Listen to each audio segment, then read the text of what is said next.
Welcome to our Week 6 KK Collision Football Show, celebrating 50 years of Ayersville football tonight. We have a full house, Coach Strock. This is great. Well, it's special.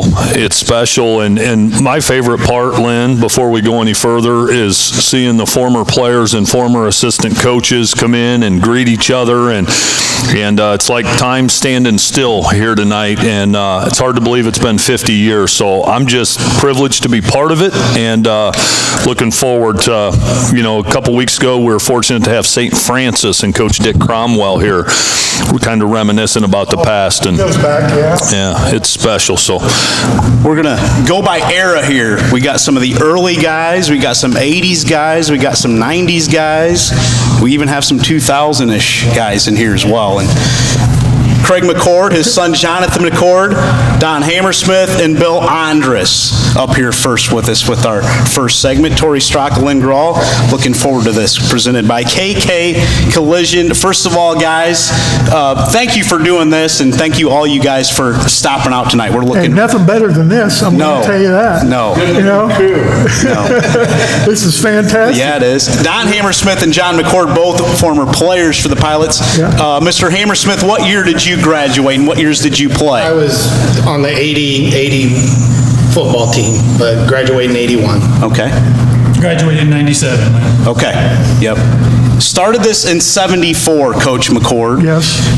Tell me about your path to get to Ayersville. How did you get to Ayersville, first of all? Oh, boy. Well, out of college, I had a year of coaching at Ashland Crestview High School. I got an opportunity to go back to my hometown of London, Ohio, and work with my former coach, Jim Bolus, for 4 years. And that was a fantastic move. He's a Hall of Fame coach, and learned the ropes really from him. And he's the one who pushed me to start going to clinics. He pushed me to someday want to become a head coach. He was a mentor. He was my coach, but also became a mentor for me. And then when he retired, I found out through actually one of my former, believe it or not, babysitters lived in Defiance. Said, hey, they're starting a football program out at Ayersville. And so I contacted the superintendent, Russ Luthold, and drove up here for an interview. And then my coach called him, and I think that really had a lot to do with me getting the job, to be honest with you. But I was excited about the opportunity to start a program to teach guys that never knew how to play the game. I mean, they had to learn how to put on the equipment. I mean, they had the whole 9 yards. I mean, and that was really the best part of it, was working with these guys, these young guys, Brad and Mark, Chuck and over here, learning to actually put their equipment on, because, this is funny. They always thought the girdle pads, the pad went in the front, if you think back the old days. Seriously. Yeah. The tail pad. Put a helmet on or fit a mouthpiece or and everything. So, but no, that's how I got here,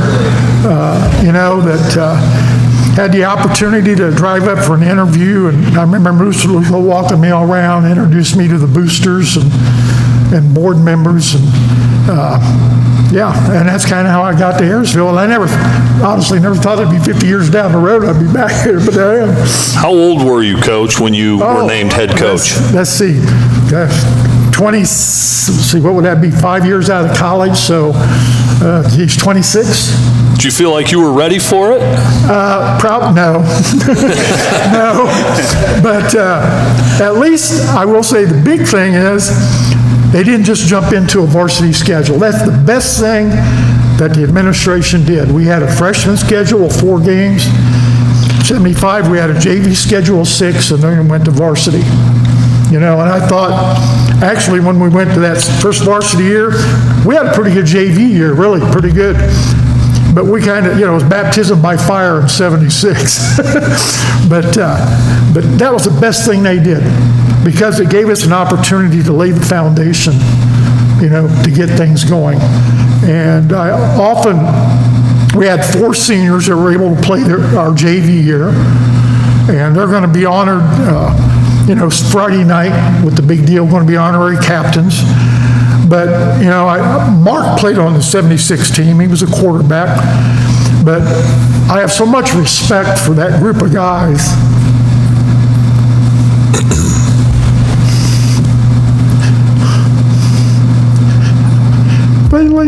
foundation. Excuse me. Yeah, no, that's good stuff. While Coach collects himself here, I love the emotion, and it's awesome. It's genuine. Coach Andres, tell us, your name's synonymous with Ayersville. You say Bill Andres. Everybody knows Bill Andres at Ayersville. Yeah. I don't know if that's good or not. I'll tell you, I'll change. I got there in '80. Mr. Hammersmith here was a senior. Was such a great thing. It was, I don't know, these guys will throw out names. Craig was the coach, and, you know, I was 21. And where'd you come from, Coach? I came from my mom originally. That was a dumb question. So anyway, I grew up on East Side Toledo, went to Cardinal Stritch, played football at Defiance College, and right after I graduated, I went to Ayersville. It was kind of neat. Looked up, you know, Craig wasn't 26, he was in his early 30s at that time. Thought, wow, what a fine young man. You know, he's going to lead. And then I'd tell you about a story to go down when he talked about going to clinics. He took us down to see, and we stayed at his friend's Butch's house. And I'm going to leave it at that. I turned the corner on how I looked at Craig after that. Butch was a heck of a fine young man. Learned a lot from that about Craig McCord, but it was a great relationship, had a great time. Got to see a lot of people, and I had 20 years of Ayersville football. What a great time. Coach McCord, do you remember how many guys you had on your very first JV roster, approximately? I'm going to say in the 30s. It was in the 30s, maybe even low 40s. We had really a good number. We really did. And I think it's because the guys wanted to play football. You know, Ayersville was known for a basketball school, well-deserved. Sure. A couple state championships. In fact, I was told many times that football will never go to Ayersville. You know, seriously, that's true. But we had it in the low 40s, and but they wanted to be part of something that they couldn't do. There were other sports that they could participate in, and I think that's why the boosters went to the board and say, "Hey, this will give an opportunity for more students to participate in, in interscholastic athletics." But we had really a good number, and over the years, we maintained in the 40s. I always felt if I could get 10 a year, we'd be 40, and anything above that would be plus. And we had some plus years in the 40s. Coach Delano's class was the largest, like 60. Yeah. I think we had 61 in his class, Wow. So, that's how we started. Yeah. Was there a football field there when you got there? Oh, yeah. Well, there was a football field, but no practice field. I don't know if you know Ayersville, you had the bus barn, and you had the tennis court, and there was a little square land between the lighted baseball field and the bus barn where we had to practice. That's all we had. If we wanted to pass the ball or whatever, kicking game, we had to go over in the outfield of the baseball field to practice. But we had a little area where we built our own chutes, and a lot of ants over there. I will say that. Right? Yeah. Marty Winterhold, one of our players, sat down in some ants, and you know how those red biting ants. But anyway, we had a very limited practice space, but we made do with what we had. We had to, because we had no sleds, nothing. That's all we had. But eventually, over the years, things expanded, and we got our own practice field and stuff like that. But those guys will tell you, it wasn't very big, was it? Oh, no. Pretty small area. Who were your original assistant coaches, Coach McCord? Dave Weldy. It was just Dave Weldy and me when we began. That was it, just the two of us. And then Lou King came on board, okay? And a Hicksville guy, and he was the elementary teacher in Ayersville. He came on board, and then Bill came on board. And that was the first four, really. Yeah. Okay. Coach Hammersmith, do you remember those early days? Were you in the area at that time? Yeah. I remember some of them, the older guys. Get beat up and go at it, but it was a lot of fun. It really was.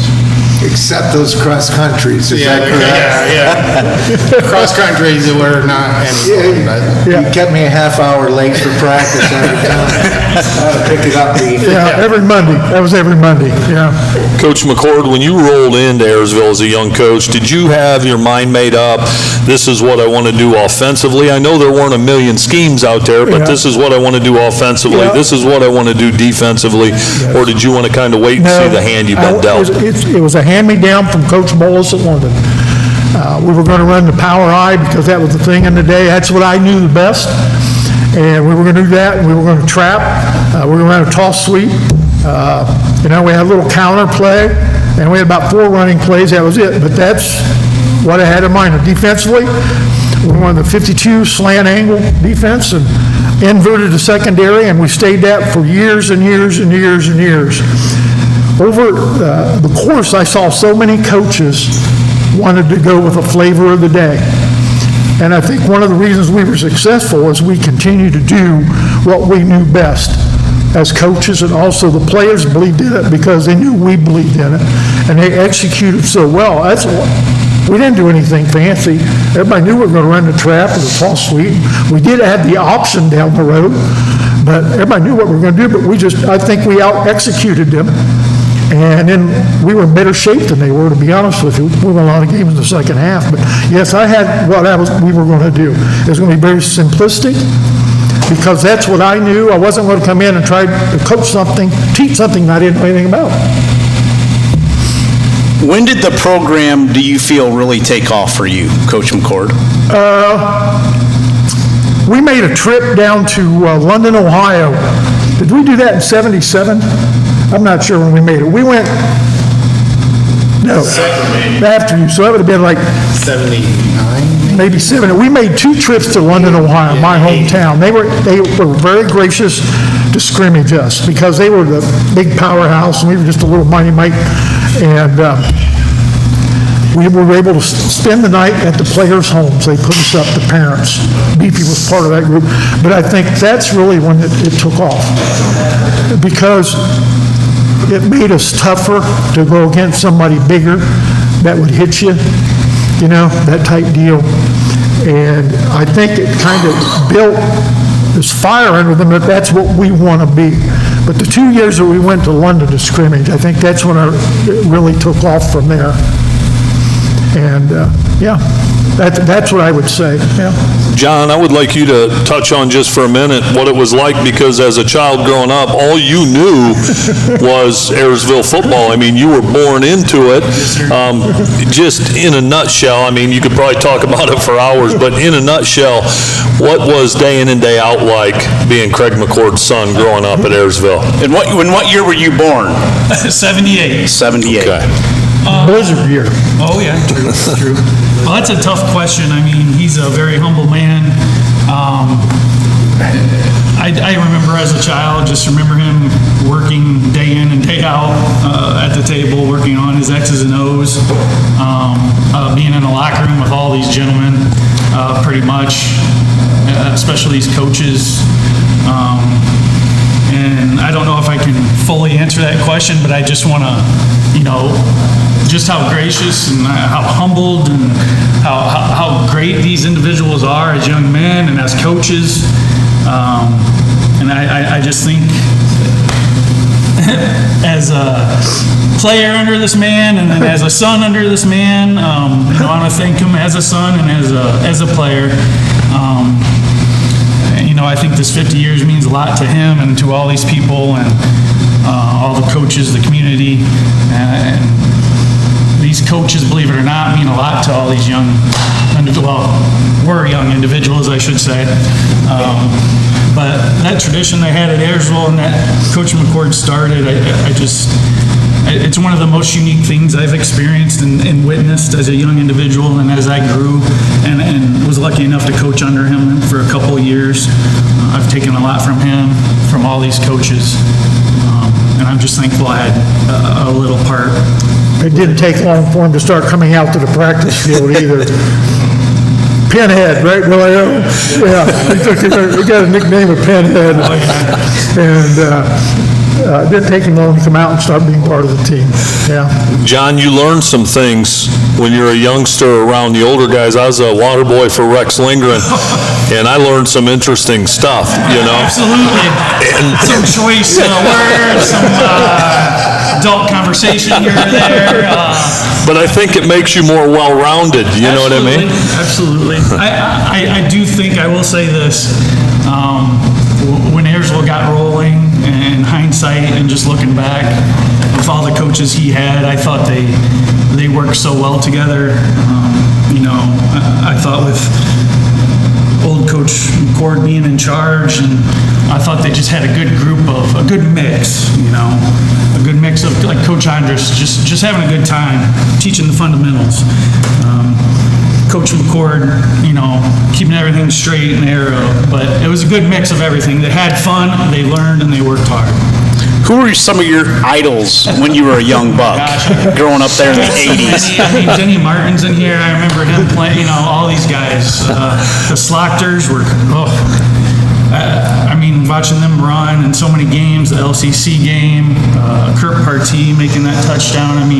I looked up to so many of them, and then just the tradition, the respect they had for the coaches, the will they would give every Friday night for. It wasn't just about them, it was about the program, the people that played before them, the tradition at Ayersville High School. Yeah. I think one of the things that, and Bill and I touch on it often, is that we let the coaches coach. I wasn't a micromanager where I was going around telling them to do this or that. I had trusted them that they could coach their position. And they developed a relationship with their players and so on, and that's what they did. I had great faith in all the coaches we had over the years, and I let them coach. Thank you. They did. They were great. They were great. I'm serious. Great teachers of the game. There's a lot of people that don't do that, and you did it, and everybody who was helping you at the time, the central focus was to do it right and do the best for the kids. And you put Ayersville in front of everything when it came to coaching. It was pretty cool stuff. One of the things I'll say, and I want to insert this, I think I've probably talked to Lynn about it. I was telling Coach McCord about this before we started, but when I coached at Lipsick High School in the early 2000s, and we're looking at who we could scrimmage, I wanted to scrimmage a Craig McCord coached Ayersville team because, I had some family history there with my cousins Don and Marv Andrews on that 86 team, and so I wanted to learn from him and scrimmage against him, and so we're scrimmaging at Ayersville, and we ran trap and power and things like that, and there's Coach McCord in the mix behind their middle linebacker, trying to make sure, and he kept calling the kid Slimer. I got to believe the kid's last name was Slimer, and James Lime. he wasn't reading his guard, when we run trap or whatever, and Coach McCord's in there. I'm thinking, man, he's going to get run over in there. But by the end of the scrimmage, he was reading his guard, and I said, man, oh man, that guy coaches the right way, because he wasn't going to let that scrimmage end without that young man reading his guard. So I learned a lot, Coach. I appreciate that opportunity. Thank you. You're welcome. Thank you. Why did you guys, as coaches, especially Coach Hammersmith, Coach Andrus, why did you guys stick around for so long and coach with Coach McCord and stay with the program? I just had a great time. I had a good community, a lot of good people, and like I said, he let you coach, and instead of telling you micromanaging and saying this and that, you got to do your thing, and hopefully, you could inspire kids, and I don't know if that at that time that was my goal. My goal was for Ayersville to win, I think, and it was just fun because we had a lot of laughs while we did it. Had a great time doing it. Yeah. I think for me, I played a couple years at Wilmington College and had a chance to come back and be a part. He asked me to be part of the staff. it was just such a, an honor to get back to your home school and be able to contribute to what, to the tradition, to really just be a part of that Ayersville football again. And he's right. He let us do, here I am, 24, 25 years old, and he's like, here, take your defensive line and do what you got to do. And I would say, like with Bill, we were talking, so many good times in practice, you kind of forget about, I don't want to say forget about games, but we had such fun, and really, these guys, they're very competitive, so that made life a little easier. When they're competitive, they get them to do things. Right, just like Buck, huh, Rob? Buck, yeah.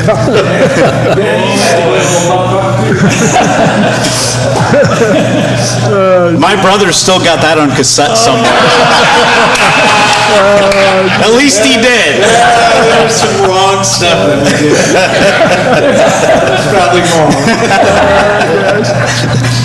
You guys got in '85, you won your first GMC championship, and then you went on that 10-year run. Yeah.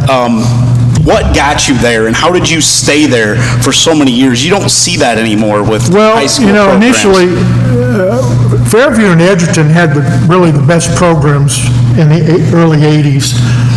And I know Fairview came over to Ayersville, and if their JV squad, and I don't know, just trounced our butt and just kept running up the score. And I said, well, turnaround is pretty, payback is pretty good. Once we beat Fairview, that got us over one hump. The next hump we had to clear was Edgerton. And we beat Edgerton in '85. That team was pretty tight. They lost the first game to Macomb and against Jerry Mapes and that. Went on to win the state championship. Yeah, they had won the state championship in '83. '83, yes. Yeah. Did they win in '85? Yeah. No. No. But beating Edgerton then in '85 gave us our first GMC victory. Wasn't there a long? Denny was a quarterback, and that was huge. And of course, talk about special teams. I'm going to say, wasn't there a kickoff in that? Yeah, John Lewis returned a kickoff for a touchdown towards the end of the game. We got behind and we just ran a cross wedge, which we've run for years, and it just opened up and he ran the touchdown and he celebrated in the end zone. We didn't show him how to celebrate. We got a penalty for celebration, but hey, it was a game winner, that's all I know. And how did we keep it going? Because I think that nobody wanted to be that team to lose it. I think, and we knew we had a great mix coming back, in '86. '86, we graduated 17 seniors, but '87, I think, was one of our better coaching years. We had a lot of kids that were still wet behind the ear, but yet they didn't want to be that team to lose. They wanted to keep that tradition going, and I think that's the big. They wanted to keep that tradition going of winning the GMC. And I don't know, we won it 10 years in a row. And, we're very fortunate. But again, we had great players. We had tremendous support in the community. I'm going to tell you, our community was so fantastic. I can remember going to away games, and our fans were in the ticket line, a quarter of a mile back a lot of times, waiting to get into the gate. We had tremendous fans and tremendous parental support, and that just kept us going. It just was a big family deal. Coach, did the junior high, like 7th and 8th grade football program, did that start at the same time? Yes, it got initiated at the same time. And I would say, if you look back over the years, our junior high didn't win a lot of games. I'm going to be honest with you. All I wanted them to do was be able to, teach them to block and tackle, have fun, because I wanted them to come out as freshmen. If they came out in freshmen, then we can teach them the rest. And that, I didn't care if they won a game. I let them do what they wanted to do. So just teach them the basic fundamentals of the game, let them have some fun, and then we'll get them as freshmen, and we'll coach them from there. Yes. Coach Hammersmith, Coach Andres, touch on that 10-year run as Green Meadows Conference champions and a lot of playoff wins in there too. What was the reason behind all that success from an assistant coaching perspective? I look back and I will say they were coachable. The players were coachable, you know. I can't tell you how many times they weaved in and out of tires, you know, doing the things that I know it's boring, but they did it. And I think it was that fundamental aspect of it, the mental toughness that they had. Bill's inspirational speeches before the game, it made a big difference. And so, but yeah, I think that whole, again, it goes back to tradition. Nobody wanted to be that first one, you know, and we had just great people there.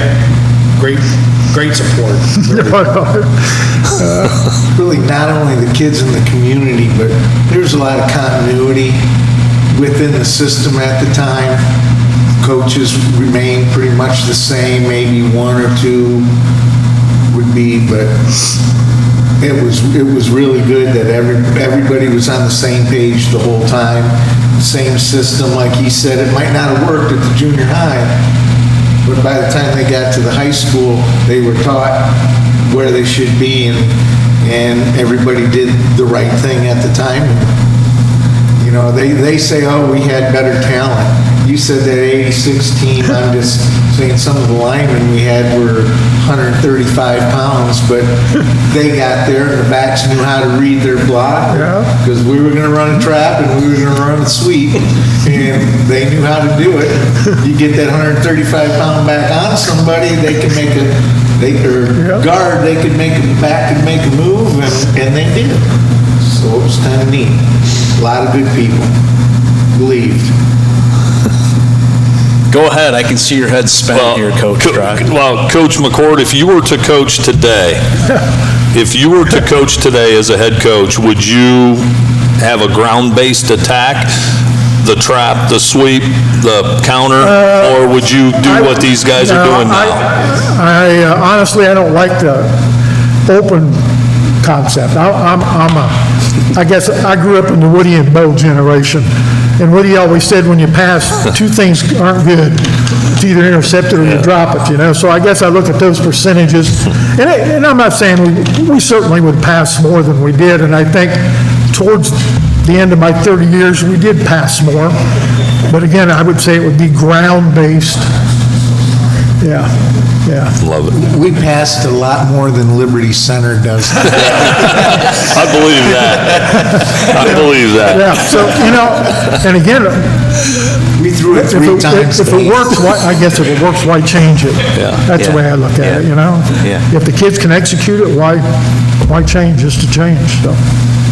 I know I'm putting you, go ahead, you have something? Well, I was just going to say, we talked to a lot of coaches. We've been very fortunate, and I was going to ask you guys as assistant coaches, I know you said Coach didn't micromanage, he let you guys coach.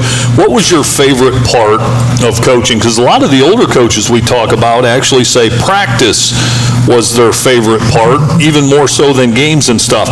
Was there a certain element that you enjoyed more than others? Practice, game, post-game? Post-game blew it away. But no, practice, we were talking the way down, the things you remember. I can't remember a full game. You know, I remember Danny running 600 miles on that waggle right that went left and scored at the state championship. But I don't remember the games, but I will tell you a lot of different things at practice or different things like that. Or, in the locker room, at the post game, that stuff, and lots of fun. At the coaches' meetings, we had a lot of good times, a lot of camaraderie. Yeah. And I do think you had to have fun. It's a hard game. It's a tough game. You had to have fun. And so, joke day or, he would look at me and what are you doing over there? Or we all be laughing, somebody be taking a joke or something like that. But yeah, you had to have fun. And I think that's, like he said, there's a few games, but man, you remember more about practices and stuff like that. Jonathan, give me some of your memories. Like you said earlier, I could be here a long time discussing some of those. I definitely remember a lot of those big games. I mean, LCC, as I got older, it was the biggest one I remember. Some of the close games when I played, but I think like Coach Andres and these other coaches said, it's kind of those memories you made in the locker room together at practice. I remember these coaches joking a lot in the locker rooms after the players in the locker rooms doing their own thing, and me as a kid kind of enjoying both aspects. Sitting there listening to the coaches, and I'd run into the locker room and listen to what they said, so I could kind of play both ends, and I could go whisper to them, hey, they're talking about you in there. So, I could maybe get a free pop or something from my dad if I could, but I just think they had a lot of fun. These kids, through those years, they were adults to me when I was little, and then as I coached, but they did so much for that program, for those that came before them, for Coach McCord, who was coaching at the time, and they had fun. They had fun and lots of things we can't talk about, and did a lot of good memories together. So I got kicked in the butt twice. Oh, that's a great story. Remember that? That's the greatest story ever. Greatest story ever. So we're working on PAT, teaching PAT, so I'm up in the line, working with the line. And of course, It was Shane Potter was our kicker. so I'm up working with the line, and Shane's back there kicking, and I get kicked right in the back end, So I wasn't too happy, but No, and they were all they told me to laughing. get out of there. I said, I'll be all right. So Oh, no. next one, I got kicked again. He sent him to the fence because they were laughing at him. Welcome back. They're going to do it again. And he gets something. What are you doing, Craig? Shane So- kicks him right in the rear end again. Those are things of practice that you remember, you know what I'm saying? That's the good stuff. Yeah. That's the good stuff.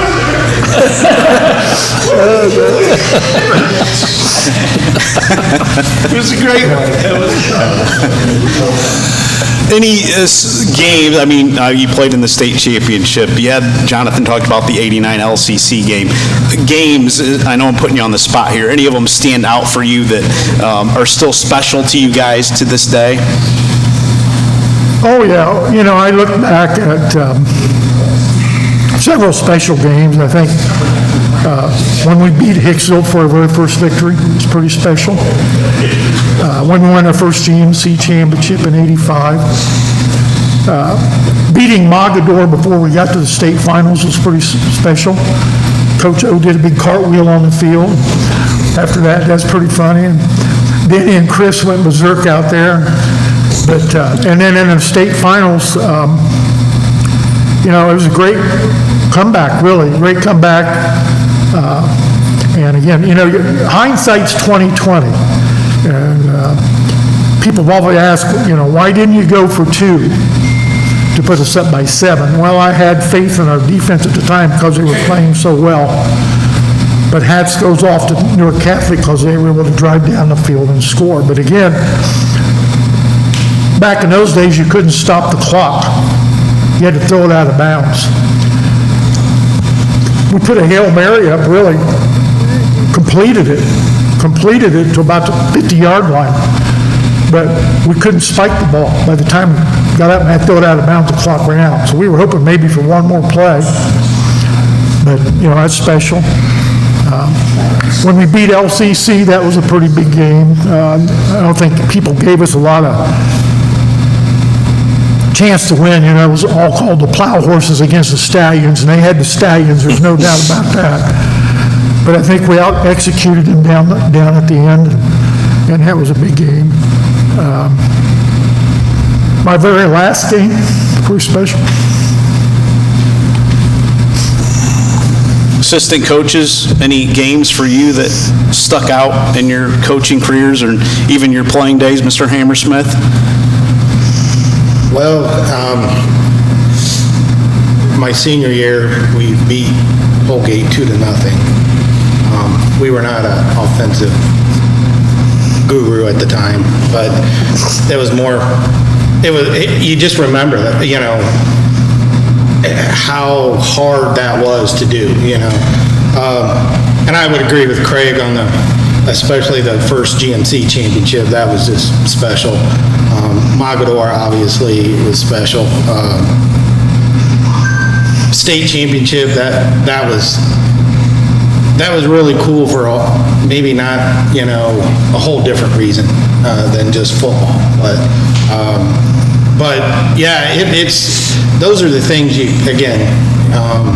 it's hard to remember some of the games. You get involved and you're coaching and you're doing those, it runs past you pretty quickly. I'd say the same thing, what they were saying, Mogador, all those good games, but probably the one that I remember that kind of set the tone was when we beat SG in Fairview in '85. That was the first time we beat Fairview and then ended up winning the GMC. Kind of had a good time after that. Oh, yeah. Yeah, that was big, no doubt. I think it was pretty hot that night, if I remember. Sure. Yeah, It got cooled down later. I do remember finishing this '77 season as a famous snowball over at Holgate.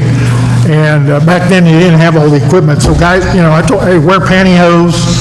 You know, the backs couldn't wear gloves. I said, linemen wear gloves. The dads even came down and lit a fire on the sidelines in an old trash barrel. Anything to keep warm, you know. And, you know, the field was covered. The guys were shoveling the lines so you could see the lines. Where's Chuck? John Whiteford returned the second half kickoff for a touchdown.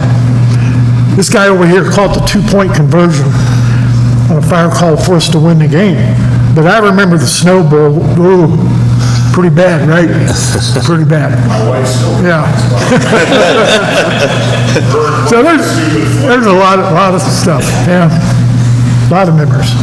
Memories. Like I said, I've got all the films. So I can go back and look through all the films and write stuff down. And what a great time for me to just do that and relax and remember this player and that player and this play and that game and the famous speech at Sonora. So I remember those things. What year was that, Coach McCord? That would have been like 90, I think. 89. Yeah, 90 over at Sonora, I think, yeah. That was a pretty big game. Yeah, pretty rough game, but again, we pretty much out-executed them and Coach O got us motivated before that. I'm just saying he got us motivated.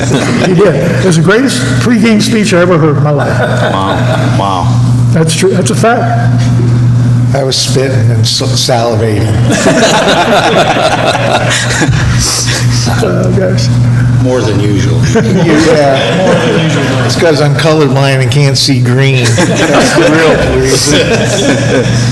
I just have one more thing, Coach. I like to ask coaches, you mentioned Fairview and Edgerton and those guys. Who were some of the top coaches at the time in the area that were just hard to beat because you knew you weren't going to outsmart them, you just had to out-execute them? Well,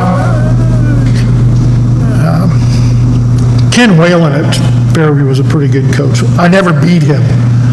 He came back 1 year as an interim coach. That's the only time we beat him. I think you were playing. He was a coach who couldn't beat him. Thompson at Edgerton was very good, very, very good. We had a hard time beating him too, but once we beat him, then we were able to go on. Lehman Saylor, way back in the early days at Wayne Trace, was a very quality coach. The coach at Hicksville, what was his name? The very first, when we played Hicksville the very first time in '75, I have so much respect for him because it was like, I don't know, 30, 40 something at halftime, and he could have really demolished our program. I mean, demolished it. But he called off the dogs. And even every time I met him, I always told him I respect that he did that. Because I think that, even though we didn't win anything, that saved our program. Because I think it would have demolished, really, because we were fragile. We were just beginning, really. But those are some of the early coaches, I think. I talk about Bob Bolin, how he was moved around different places. We had some good dandy games at Antwerp when he played, The clock ran continuously one game down there in the first half. But then, we've those are some, Ken Whalen, Thompson, Lehman, Saylor, those are some of the coaches that were very good back in the day. Really, really, very, very good. Yeah. Last thing for you, Coach. You're the architect of this whole thing. 50 years later, sum it up for us. How did we get here? That's tough. I just started it, I was only there 30 years. Some of these guys were here in the last 20. I was only there at the beginning. But 50 years, I tell my wife, Patty, many times, I never thought I'd be around 50 years down the road, But great experience. I would do it all over again.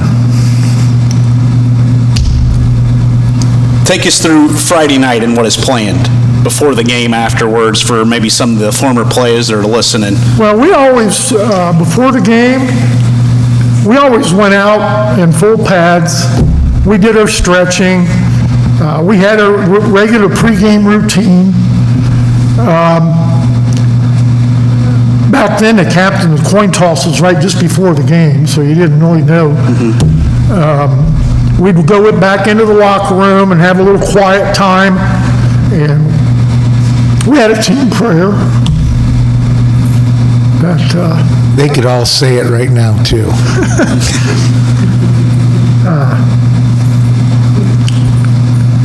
That I stole from a coach from Alabama, because he always carried it in his wallet. Yep. And we've said that for many, many years. And Coach Mickey brought it back, I will say that, since he's been hired. And we're going to get an opportunity Friday to do it together. Yep. We're excited about that. Yeah. What time is the festivities start on Friday, for maybe those that are listening? Well, there's going to be a tailgate, I think about 4:15 at 4 o'clock over at Limber's Barn. All are welcome. We're going to come back to this field about 6 o'clock, 6:15, and meet the team and have a team prayer and form a tunnel for them. I'm going to be there a little early because the coin toss is at 6:30, so I want to be there when those first seniors are there, be there with them. And then at halftime, we're going to have all the players, coaches in it once in a while on the track that's there. There'll be a little recognition. And then afterwards, we'll go back to Limber's Barn and party and tell a lot of stories. Outstanding. Bill, are you going to take part in that?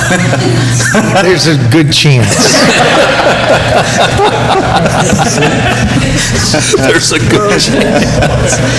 We'll know the odds on FanDuel later. Thank you guys so much. We're going to get some of the early guys and some of the other eras up here as well. I get it away before I'm on.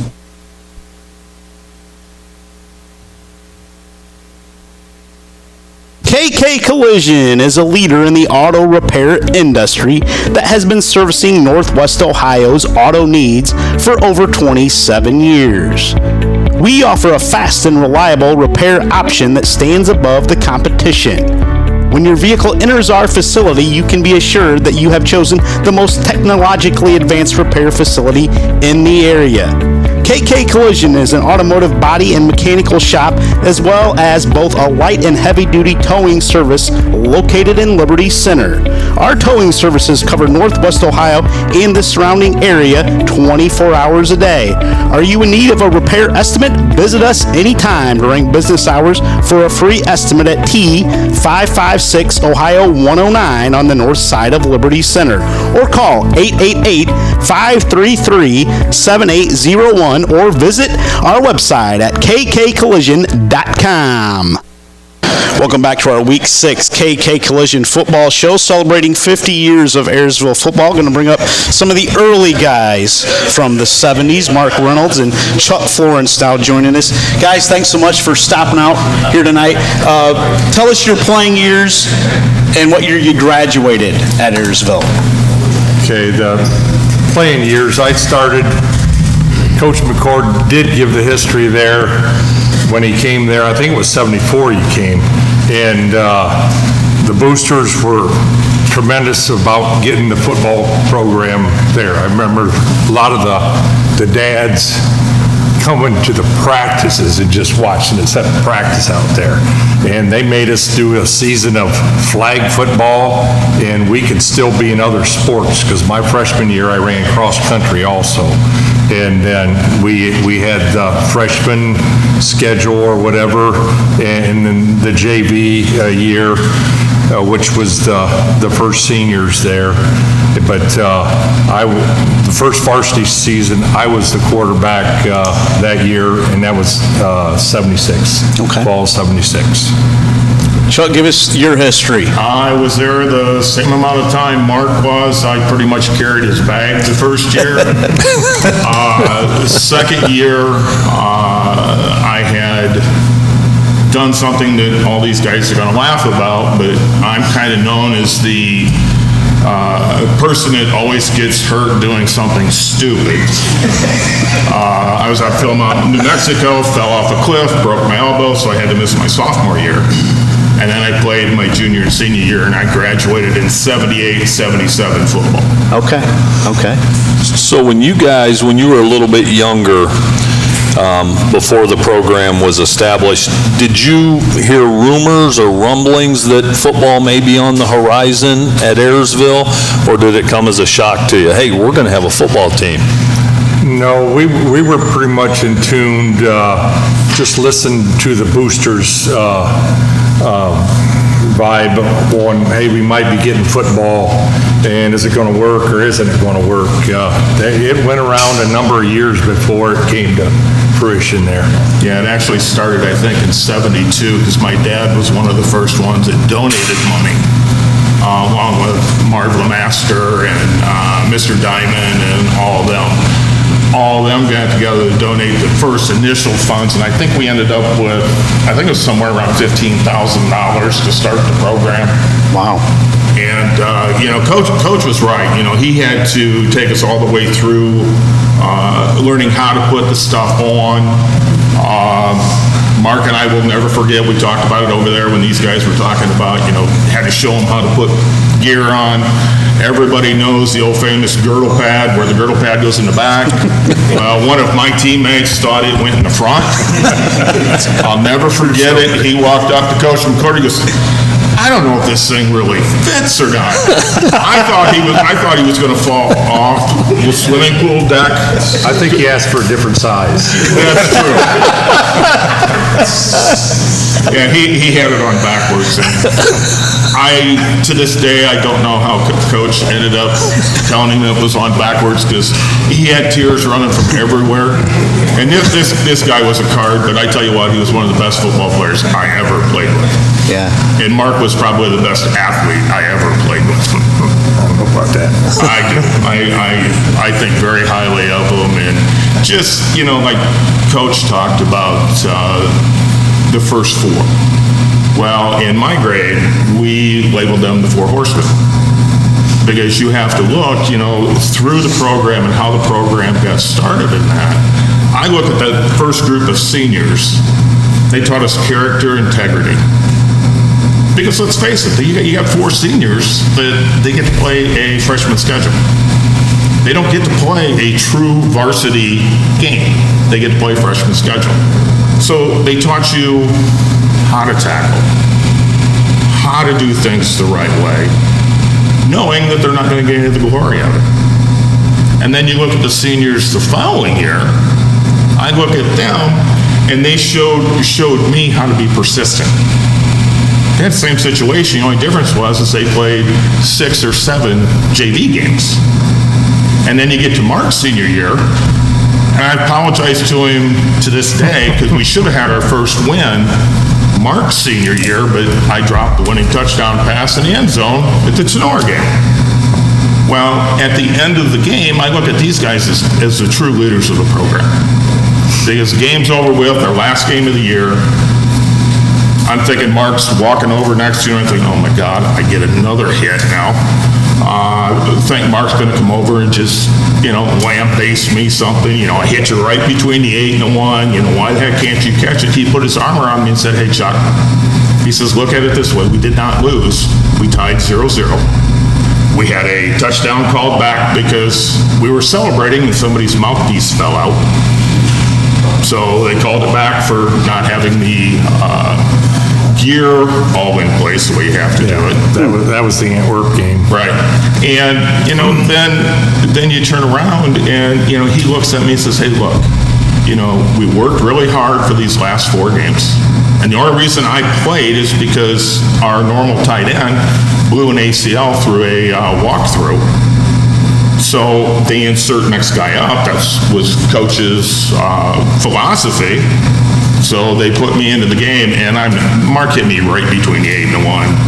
I thought, okay, we had spent 3 weeks, Chuck, you got to catch it here, you can't catch it on your chest. Well, you got John Elway here that, you're 3 feet away, and you still got a 90-mile-an-hour fastball coming at you. I let it come into my chest and just thought I could cradle it. Mark told me before the play, he goes, Chuck, they know that you're going to be going to the pylon, because that's where I was supposed to go. He says, cut it back. He says, cut back into the goalpost. I did exactly what he told me, left the Tenora guy going that way, I cut back in, and Mark hit me, and I dropped it.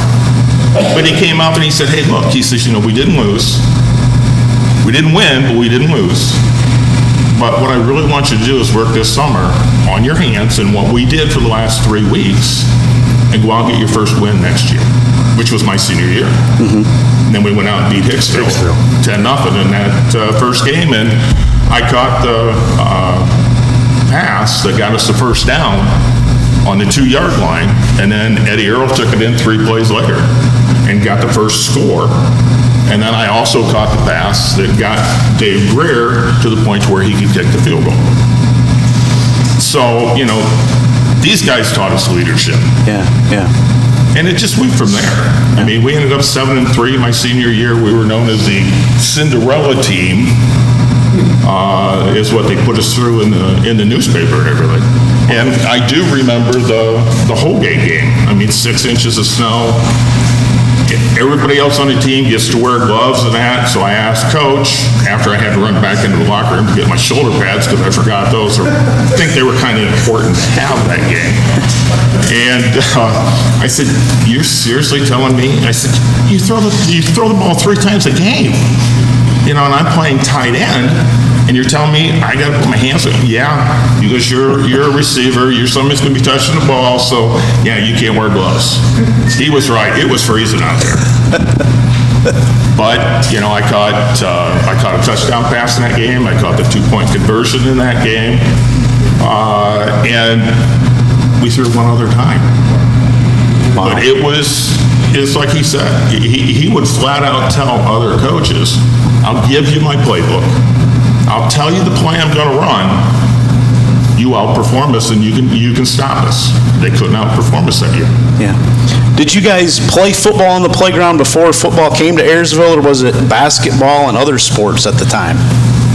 I played 3 sports myself, but back in the day, we always played football on Sundays at Zion's Lutheran Church open lot. Okay. I graduated in 77, so I was playing against kids 74, 75, and 76. Rick Klein and the Rummel Boys and people like that. But somebody always ended up with a bloody nose. I always remember that. But it was a lot of fun. Yeah. Did you play football, your class, elementary and all that, Chuck? We played a lot of football and that out on the playground and that. When you got to organized sports, and Coach will definitely tell you that, and I'm kind of ashamed of the way I was until he got hold of me and I found out what true cross-country courses were. Running those things in August in full pads, I always had a problem. I could never keep this shut. And I don't know why. I remember going out my 8th grade year for basketball. And Coach Stevens told me before we went out, he goes, Chuck, he goes, you're going to make the team. Do what I ask you to do and you'll be fine. I said, okay, great. Well, first practice, we're doing leg lifts. I think we're doing it for like 4.5 minutes or something. It was probably about 4.5 seconds. And he goes, Chuck, he goes, you got to keep your legs up. I said, Coach, if you want me to keep my legs up, get down here with me and do them. Well, I found out real quick because that was the year that he came. And Coach Stevens went over and told me, he said, I had to cut Chuck. And Coach McCord goes, well, why? He goes, that kid just does not know how to keep that mouth shut. But let me tell you, my freshman year, I learned real quick how to keep that mouth shut because I think I ran like 45 cross-country runs, which were like 3.5 miles back then at full pads in August, and I think that was the first week. So I learned real quick, plus with Mark and these guys as leaders, they taught us real quick that, look, this is a serious game, let's everybody get together. And if nothing else, it was a great teaching for all of us because we took what we learned on the football field and then took it out into the world and became very successful in the world. Yeah. And without football net, I don't think we would have been there. What was your initial reaction when Coach McCord came and he started coaching you guys? What was your perspective of him? I can still remember him being at a table in the hallway in front of what we had in the weight room back then was the old universal equipment, no free weights at all. And, all right, you guys get here and you sign your name on this piece of paper and what position you might want to play. I can remember that. And you picked quarterback? Yes. And it was, he was, with his smile and how personable he was to all the players, I think that was a big key. Just the idea of, seeing Coach sitting there, listening to him. All you had to do was listen to what the man said, and you wanted to run through a brick wall for him. And I guarantee, Mark still looks like he could play today. I look like I might be a great manager. But, if you really go back and you talk to some of the older generation, we still try to run through a wall for the man. I mean, that's just how much he meant to us as young men. He was at my wedding. Mine too. Been there for when all 3 of my kids were born. He was one of the first phone calls I got. It's just, that tells you what the program is. He is definitely family first. And I can't thank him enough for what he did.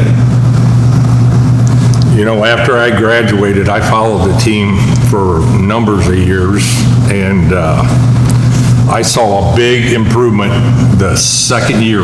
We didn't get the first victory my senior year. We had a tie with Tenor, 0-0, but I can remember he took the ball out of Mark Vogel's hands and said, Mark, you're not going to be running the ball, because he had a habit of fumbling. And then the other big key is John Whiteford. John had a habit of fumbling, but he was carrying the ball wrong. You remember that? And boy, after that, you wouldn't think John Whiteford was a back, but he was a heck of a back that year. What do you guys remember about practices? We hear some horror stories from practices from the early years. Does anything stand out aside from the cross-country runs? Some hamburger drills, banging heads, things like that? I never had a problem with the cross-country run. We didn't call it back then. It was the end of practice run, and I have to brag because I'm super competitive. Yeah, I was super competitive, and I never let anybody beat me on that last 2-minute or 5-minute run. the whole season. So, got to brag on that. But no, For 15-minute run. I'm telling you, what sticks out with me in practice, my senior year, it was super dry for a while. And that's when Marty had to strip down. He got the fire ants all over his equipment. and that could have been the junior year too. I might be getting that mixed up. But, we played our varsity games on Saturday afternoon, no lights, and Coach had us out there. And that fall, sometime in there, it was super wet. I do remember that. We had the worst mosquitoes you could ever imagine. And we were out there trying to run underneath the old Pony League football field with lights on. And God's honest truth, you could not take a breath without getting a mouthful of mosquitoes and choking. I remember that on practices. Plenty of raspberries, The equipment is so much better nowadays than what we had back then, the helmets, the whole 9 yards. But, the mouthpieces, to this day, you see the NFL boys in the college football, why wear them? They're always hanging from their face mask. That just bugs me. Yeah, or stuck in their helmets, right? Yes. How many passes did you throw your senior year, Mark? Do you remember? No, but what sticks out there on me, Coach McCord, he changed the playbook about every week depending on who he was playing. I believe it was Bill Metz, wasn't that the coach of Hicksville, our very first game? Okay. And Coach was right. We had no business lining up against that team, the Vanderstelth boy. They had two backs, and I'll tell you what, they were fast. And they ran the hook and ladder play on us and made us look like some real jokes. But they did call off the dogs on us. But I do remember the Fairview game, and Fairview was strong that year, and he says, Mark, we're going to go out with a shotgun.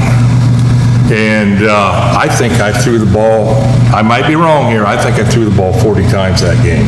And we hardly threw the ball at all that year.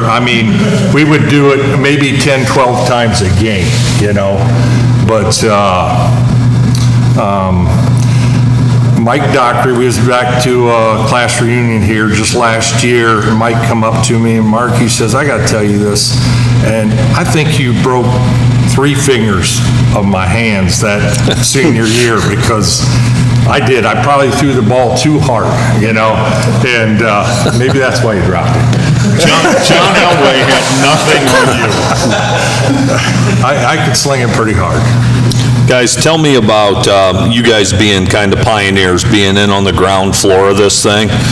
How did it feel for you guys? What were the emotions in '86 when these guys made it to Columbus to play for a state title? There had to be quite a sense of pride for you guys. Oh, yeah, after I was at the Mogador game, and I can remember that when Chris Locker kicked the field goal and all. But that cold, clear night, there's rolls of toilet paper flying everywhere, but I think I lost my voice for about 2 weeks after that game. And then making it to state in Denny's year, we was up against a parochial school, Springfield Catholic down there, and I don't know how many pounds each position we was outweighed by and everything like that, but little Ayersville should have won that game. That wasn't my great. I'd say Mogador was my greatest game I've ever seen the Pilots play. How about you, Chuck? Mine had to be when we were at state, because that did 2 things for me. First and foremost, I was never so proud of Ayersville's community, because, playing Newark Catholic in a state championship, getting beat 28-27, and I guarantee you, we had 4 times the amount of fans there. And this was, everybody in the GMC was there rooting us on than what Newark Catholic had. And the second thing that I was very proud of is that game started our Ayersville Football Alumni Association, which is something that myself, Mike Dockery, and Tony Dockery all got together to do. And we ended up, golf outings, ended up starting coaches' scholarship fund, kind of phased out, and then Steve Dietrich came in and really got the scholarship running in that. And it was all this comes back to what he taught us when we played. You know, you play as hard as you can, as long as you can, as long as you're here. And then when you leave, you go to college, go into General Motors, or you go work somewhere in that. But always try to give a little bit of yourself back, which was what Don was talking about, what Jonathan was talking about, where you always try to give something back, which is what we tried to do through the Football Association. Now Ryan Hagman's taken it over and done a fantastic job with it. But it's just getting everybody back. As Coach said, talk about horror stories. You had asked earlier about, some of the horror stories, or not really horror stories, the stories that we make up and they get bigger and bigger and bigger the older you get. I remember my senior year. I have no idea where this man came up with this. But he would come out with, you remember the old mayonnaise jars that they'd have for the cafeteria? Well, he came out one practice, slammed this jug down on our water bottles, and we had the old, it looks like a farmer's spray gun now for our water jugs, and slams down this thing of salt tablets. And he says, and this is before Gatorade. We always called it McCord-Aid. And you'd have to take a handful of these salt tablets, eat these salt tablets, drink as much water as you could, and then go practice. That's what we did back then. We didn't know any better. True. But, by doing that, Coach evolved, the program evolved. Denny and them played at state. There's not a lot of programs. There's only, back then, there was 3 state champions, and that was it. There wasn't a lot of programs got a chance to go. Coach and Coach Andres, who I never had the fun of playing for, I played for Coach King, they got that chance. They got them there. Mark and I look at it as, we were the foundation, and these guys, blossomed from there. And I can't be prouder of the way the program ran. Outstanding, guys. Appreciate your insight so much. All right. Thank you, guys. Appreciate it. Thank you. Thanks, guys. Appreciate it. Thank you, Mark. Thank you, Chuck.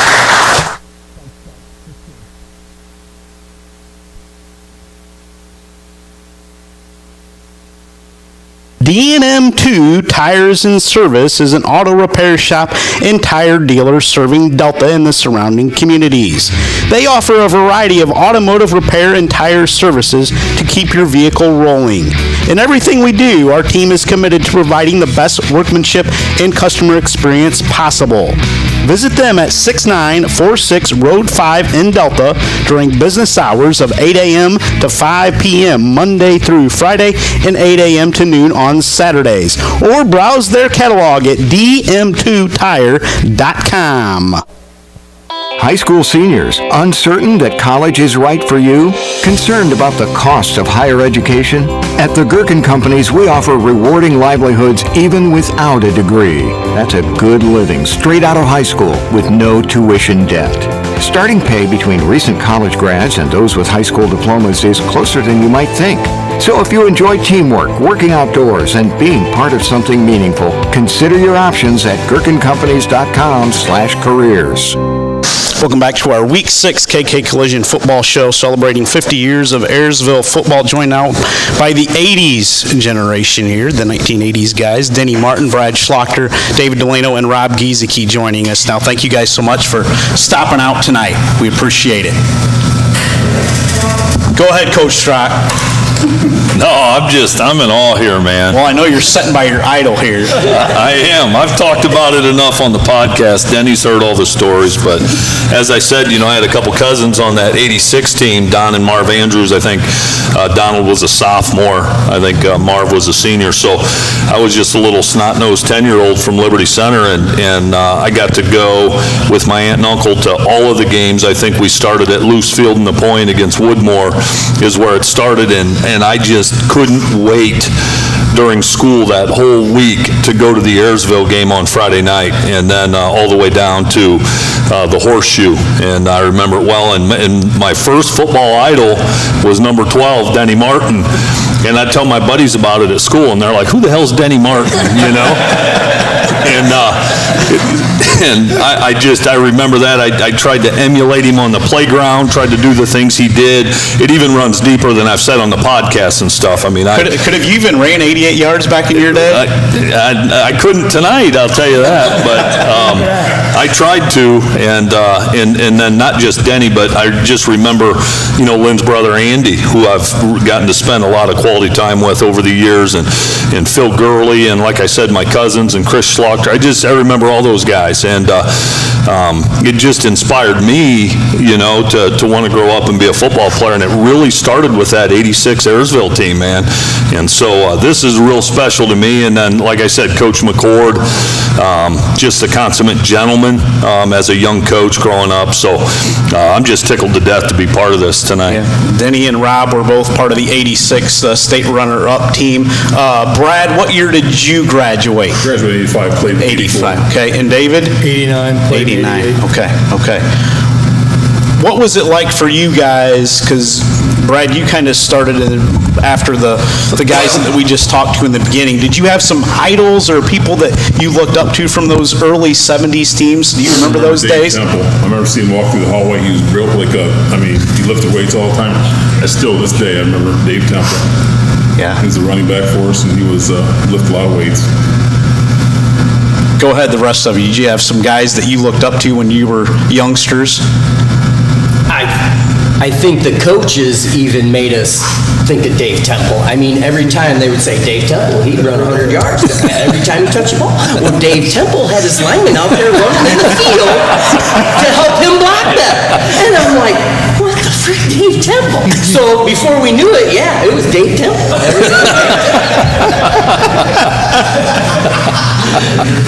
That's true. Was Dave Temple still around in your day, Mr. Delana? No, but he talks about it. He's still talking. You'd run a practice play, and you'd go 15 yards, and he'd say, Dave Temple would run all the way to the end zone. Every time.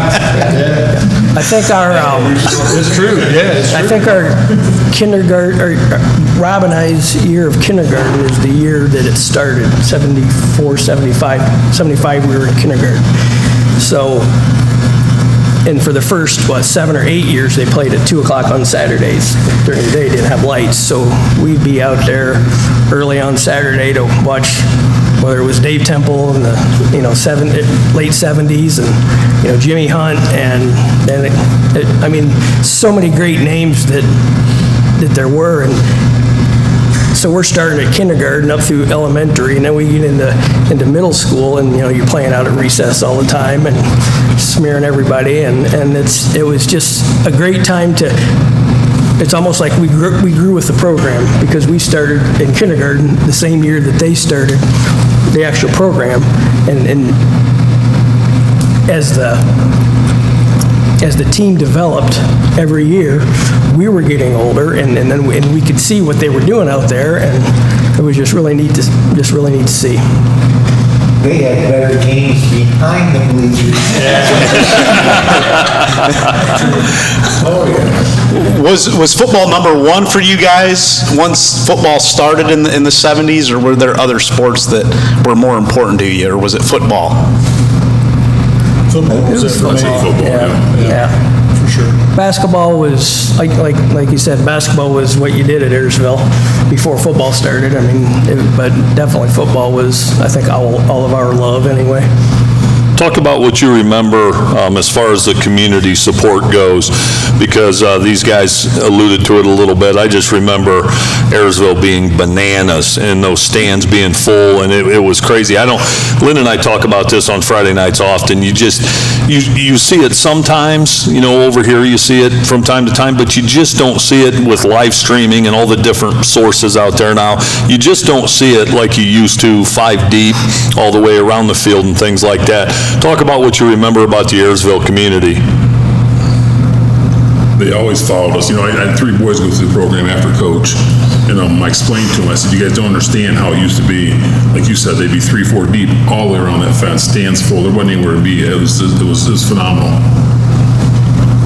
It was low-key, though, in the locker room. I think the whole team, you guys set the tone, I don't know. It just seemed really low-key when we were going to state. It wasn't it was a big deal, but it wasn't made public, I guess. The community was big, right, Bill? You'd see signs and they'd follow everywhere, but we didn't make it too much. I don't know, it wasn't big. Just took care of business. Yeah, I just got all the football tapes converted to DVDs. So I watched all the games and all the people.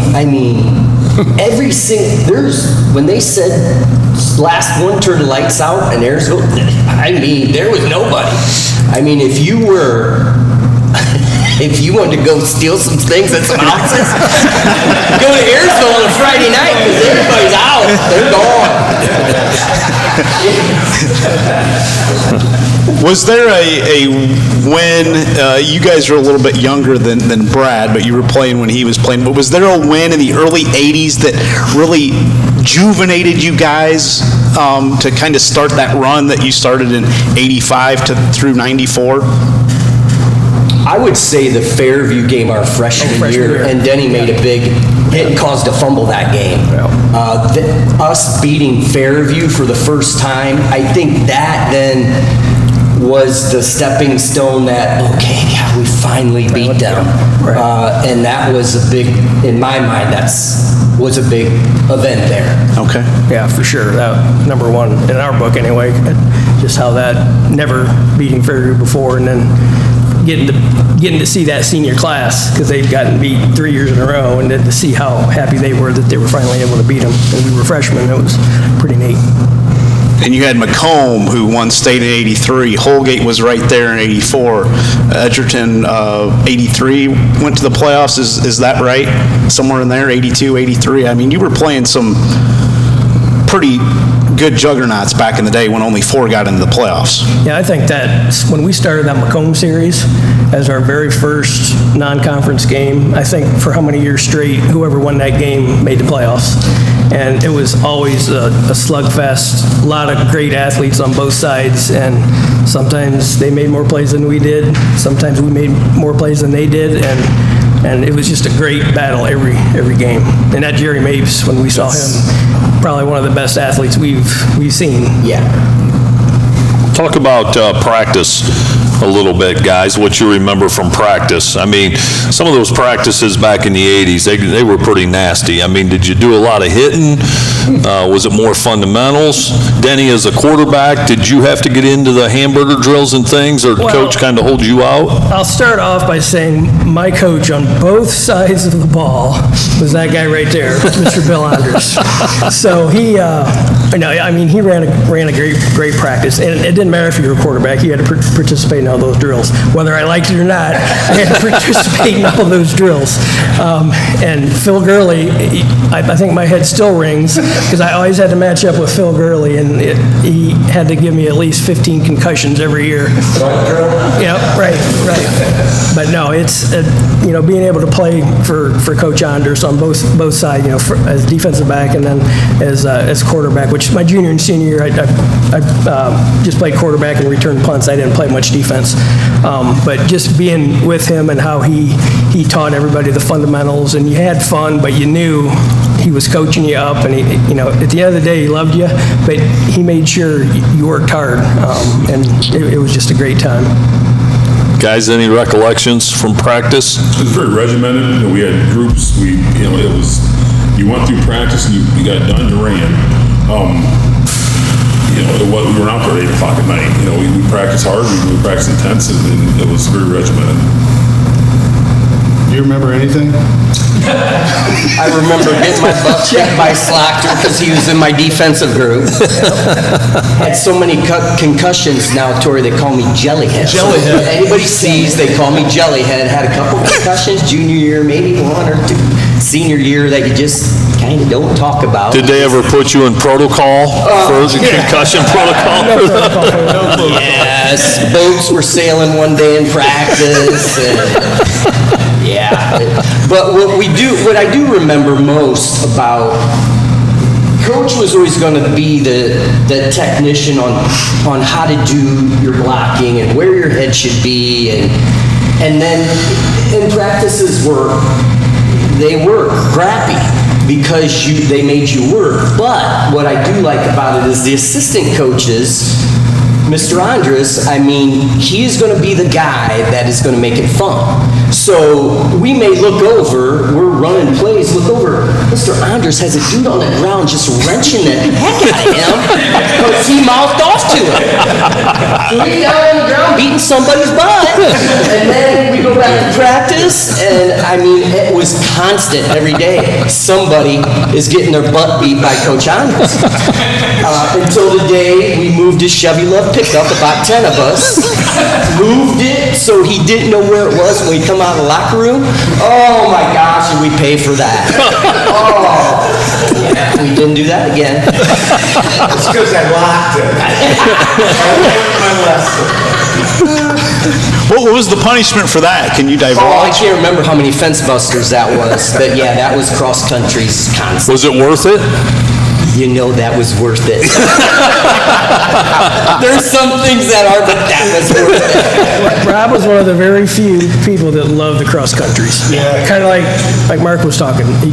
He was normally first, and he would win every time, and he wanted more. One cross country was never enough. Oh, he always wanted more. Yeah, always wanted more. Yep. You can't make me do it. You'll never beat me, Coach. His brother was worse. Same way. Well, talking about his injuries, my brother was down last week and we were talking about this. He said, Rob Giesecke, we were watching a college football game. There was a guy laying on the field. He said, get him off the field. He said he's just like Rob Giesecke back in the day. Oh, he's just laying there. Get him off the field. What do you guys, and I know not everybody could be here tonight, but like I said, I've got to know Andy Grohl pretty well over the years. And what do you guys remember about Andy Grohl? Because he'll be watching this. Anything stand out to you about Andy Grohl as a player? Team captain. Mm-hmm. He was our team captain. We all voted every year before the two-a-days started, and he was our team captain for the year, and he was a great leader, great athlete. My gosh, any sport, he was probably one of our better athletes in every sport. What made him a great leader, Danny? Flat feet. Maybe not so much vocal, but watching what he did, how he did the drills, how he played the games, always 100%, always working hard. That's just who you wanted to follow. Love it. Who was the baddest dude on the 86 team, or maybe even your freshman to junior years? Same question for you guys. Who was the baddest dude that you had to go up against? Todd Diamond. I didn't play against him. Oh, my God. I would say Brian Allen and Steve Theroff. Brian, yeah. Steve Theroff laid so many people out. Yeah. They drove penalties on him. It was a legal hit. They throw the flag. Yeah, Steve Theroff. Steve Theroff could hit. Brian Allen just wanted to run you over instead of sidestepping you. I'd say Robert Gurley was right up there. Yeah. Mm-hmm. There's people that you knew were beasts, but then there were people you were scared of. So Diamond, absolutely scared of. I don't even want to be 50 feet from that guy. But some of the other ones you could tolerate, but yeah, not Diamond. No, I'm not. Chuck and Mark, I forgot to ask you that question. Who was the baddest dude back in your day? I'll tell you, when we first started out, form tackle, And this I didn't appreciate, Coach, I'm telling you. You had to run half to two-thirds speed with the football and let a guy just absolutely treat you. It's probably the hardest thing I ever, Mark Snyder, he put me in another world. He was just solid. He was just a solid kid from top to bottom. But Mark, wasn't it supposed to just be a form tackle? No, you got drove to the ground. And you could not juke or not. You had to be in motion right there, just take it. And I know they don't do that crap. No, you go to jail if you do that now. Yeah, coaches get fired every day for that. God, I hated that drill. And Mark left one thing out. You had to have ball in one hand, your other hand had to be on top of your helmet, and hit you here. Right. And me, of course, I couldn't do anything with this, so I decided on one time I had to go against Dan Diamond, top over brother. The other guy, I completely agree with you, Rob. I want to be in the other helmet. I do not want to go up against Dan Diamond. I got to go up against him, and I'm thinking, oh, God. He is going to drill me into the ground and be dead, just put me casket there now. So what do I do? Coach is standing there, come on, Florence, take it! Just as Dan got to me, I sprinted. Probably the fastest I've ever ran in my life. I was known for the 10-minute 40 back when I played. So what's he do? Shot me back in line. Oh God, I'm really going to get hit now. I had to go against Dan Diamond. Dan lays me out, drives me into the ground and everything. I am sucking every bit of grass I can to try to get air back in my lungs. Shot me back in line. I'm thinking, oh crap. He puts Mark Bogle up against me. Now Mark Bogle was the type of player that could run full speed with his face mask that far off the ground. Well, I'm thinking, I'm not going to sprint past you. I'm just going to take it. I think he broke 3 ribs when he hit me. Oh my God.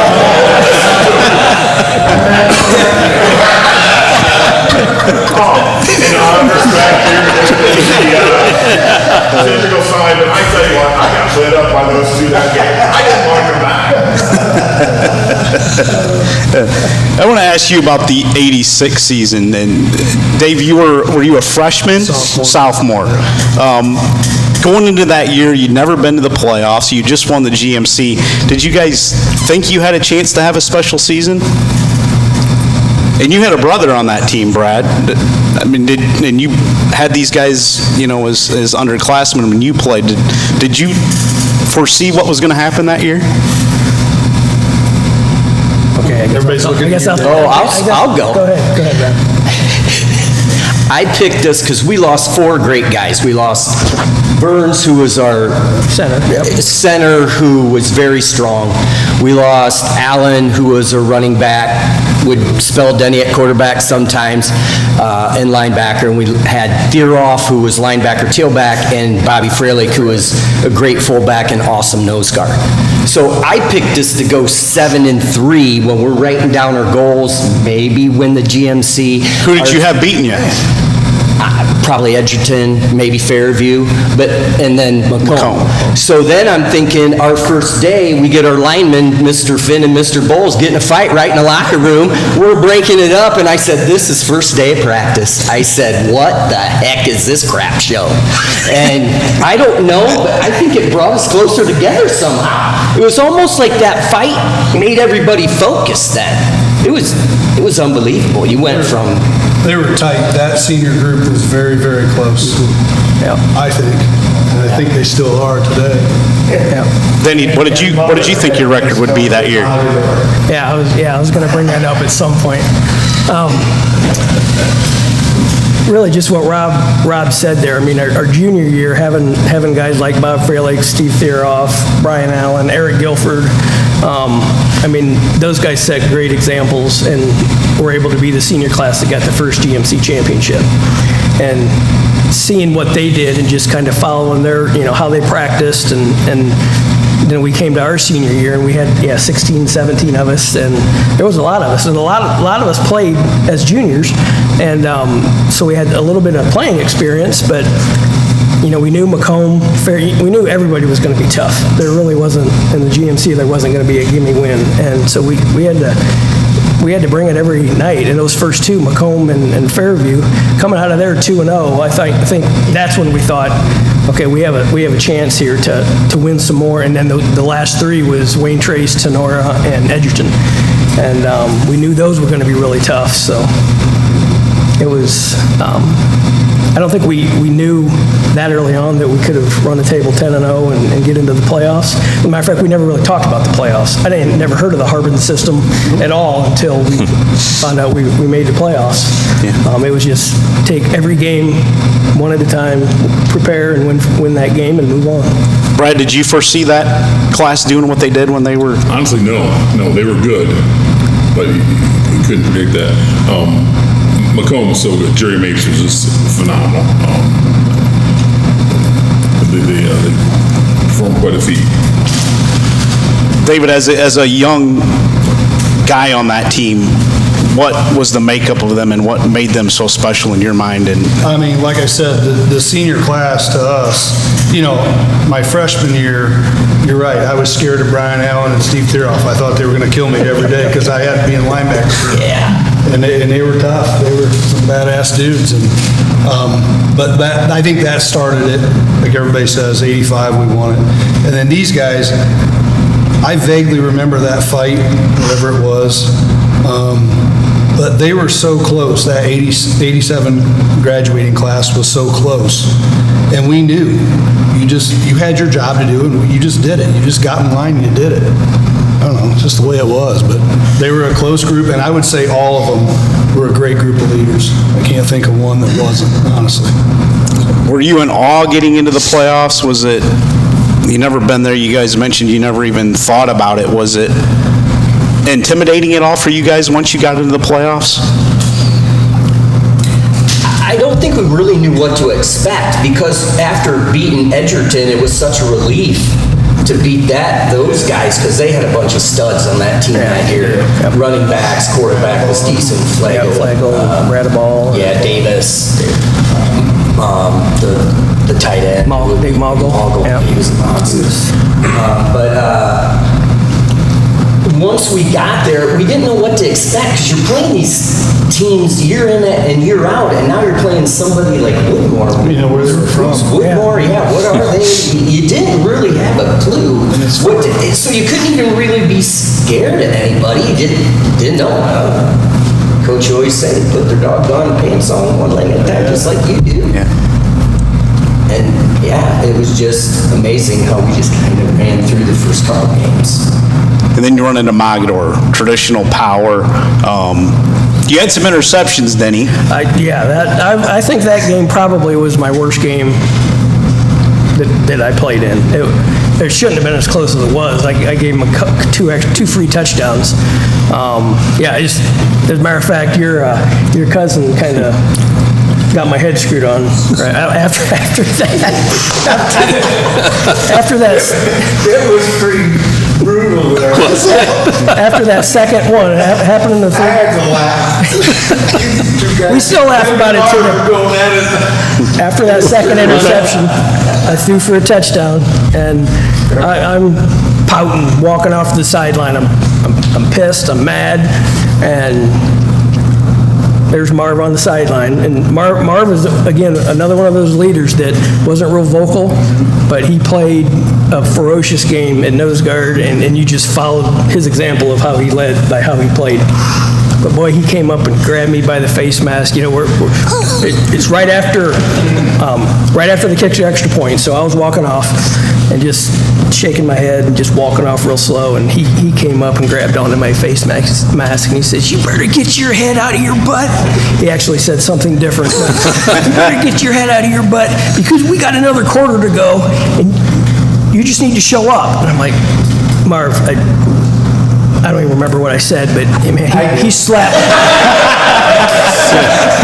me upside the head a couple times and basically said, "You need to get your head screwed on right." And he was totally right. And Then I got a little good lashing from Coach Andres. Nice drive down the field. And we had that final drive down the field, had a couple completions to Phil Gurley to get us into field goal range so Chris could get that last second field goal there, but dang, it should have never came down to that. I just Did you think that the game was over after the fourth down stop at the goal line? Or did you guys still have some hope, if you remember your mindset? I think we still had hope because we knew we should get the ball because they were punting, because they took the safety, so they were going to punt. They weren't going to get a long kickoff. So we thought we'd get the ball maybe around midfield, and Andy, your brother, took the kick, and I think he returned it maybe 15, 20 yards, got it to midfield. And so really we only needed to go maybe 30 yards or so to get in field goal range, and almost hit Andy in the corner of the end zone. It got tipped, would have had a touchdown to Andy there in the corner. Got tipped right there at the end, but then was able to give Phil a pass completion to get it down to about the 15-yard line or something like that, so Chris could come in and kick that field goal. Square toe. Did that? Square toe. You had to get that shoe from Dave Greer, right? Is that? Yeah, right. Yes. You played on turf for the first time. I remember that Dave Greer went to a kicking camp in Toledo back when he played, and his dad had a turf, because Toledo had turf, so his dad got a special turf kicking shoe, square toe, the old toe basher. And I said, I'm going to call him up and see if he still has that shoe around. And his mom dug through the attic, and they found that shoe, and it just happened to fit Chris. That's the rest is history. I mean, it's just how lucky we were, I guess, but he still had that kicking shoe. Yeah. So, yeah.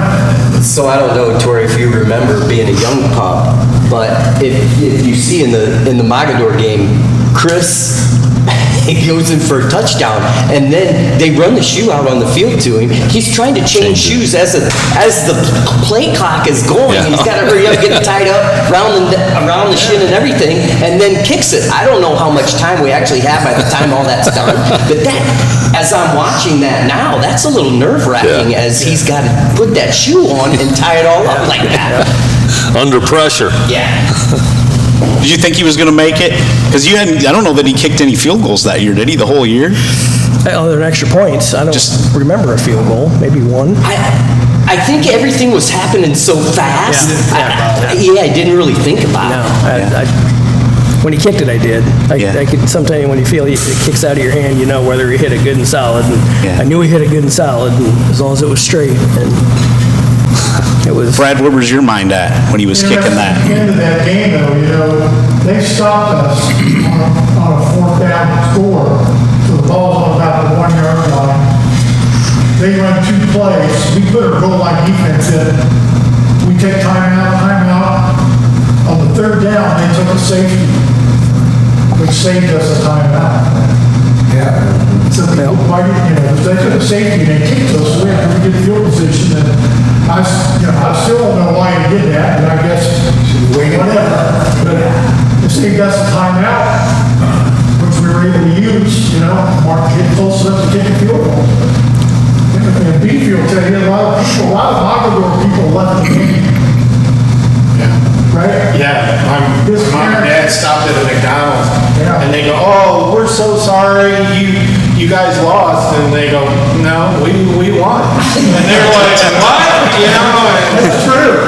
Yeah, it was like, wow, no way. They didn't believe them. And they turned on the radio, and they lost.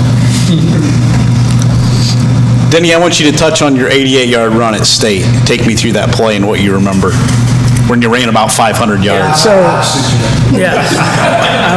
So, couple things on that. So, the play was a pro right, 16 cross trap, waggle right.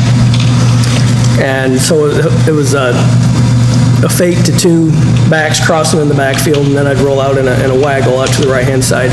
And typically, my first option was always to hit Steve Dietrich out of the backfield, because he could usually run it 20, 30, 40 yards down the field. Or there was a wider receiver out that would do a curl, and for some reason, and actually it kind of set up in the Mogador game. So, like I said, I had a horrible game that game, and we were preparing for Newark Catholic in practice and watching film, and 2 nights that week, I took the Mogador game film home to watch it at home because I wanted to see what was I not seeing to throw these interceptions, because I can't do that in the state final. We'll have no shot. So I remember my dad and I getting up early in the morning before school and watching a couple things that I did, and during that, one of the plays we ran was a waggle, and as I'm rolling out to the right, everybody flows this way, and we stopped it, and we looked, and the whole left side, there was nobody over there. And so I kind of had that in my mind when I was rolling out, and I just made a quick look. Steve was open. I could have thrown it to Steve, but I just looked, and there was nobody over there. So I just took off running, thinking maybe I'd get 15, 20 yards. But the greatest thing about that run is not necessarily me running 150 yards. It's all my linemen that were running just as far as I was. John Finn, Tim Bull. I had to stiff arm Tim Bowles out of the way to keep up at the 50 because he was going to run me over. But you had John Finn, Tim Bowles. Mike Wilson ran all the way down to the 5-yard line. He was going to get another block if I needed it. It's just those guys that Andy was down there about midfield making blocks. I mean, that's what allowed me to be able to do. I mean, if they don't do their job, then I can't do that. And they did their job to perfection. And yeah, it took maybe a little longer to get there, but that's kind of where the holes were. And I was gassed when I got down there to the end, though. I was definitely gassed. Cross countries did not prepare me for that. The only other thing I want to ask is talk about how Ayersville football, being a member of Coach McCord's program, kind of helped set you up for life in what you did after high school. It taught you a lot of discipline, respect. One thing, I've got 3 boys that played at Ayersville, and they sensed the love and respect from me through, they call him Coach. I talk about Coach, they know who it is. He's been to their graduations or weddings. It was a great experience. And one other thing I always remember about football is the last week of practice, there's a tradition that went on every year. We can't talk about, but it was a great tradition, and we look forward to it every year. I just say the same. I mean, so much respect for all the coaches. We had phenomenal coaches. Just amazing time. Great leaders. From when I was a kid, I was telling Mark earlier, I remember when they played on Saturdays, my dad would take me down there, and it was cool just to see those guys. Man, that's what you wanted to be. And in 8th grade is when I really noticed it. I was telling him on the way here, it was a Holgate game, and we were in 8th grade, and we got to stand on the sidelines. And that was the coolest thing. That's when it really sunk into me that this is important. I think the thing you take away is family. I mean, he would always be like this. When we come together like this, that's when we know you have something. And that's what I coached to my junior high when I coached with them. I said, until we have good chemistry, until we become a big family, we'll be fine. But until we can do that, we're going to have a rough road. So that was always my big thing. Perfect. Denny? There's a couple coaches that aren't here that were just phenomenal coaches too. Norm Beck, gosh, love Norm Beck. and Bob Luderman was one. Mike Anderson was a coach, and then he also was our trainer. He taped all of our ankles. He taped more ankles than probably a regular doctor did. But he,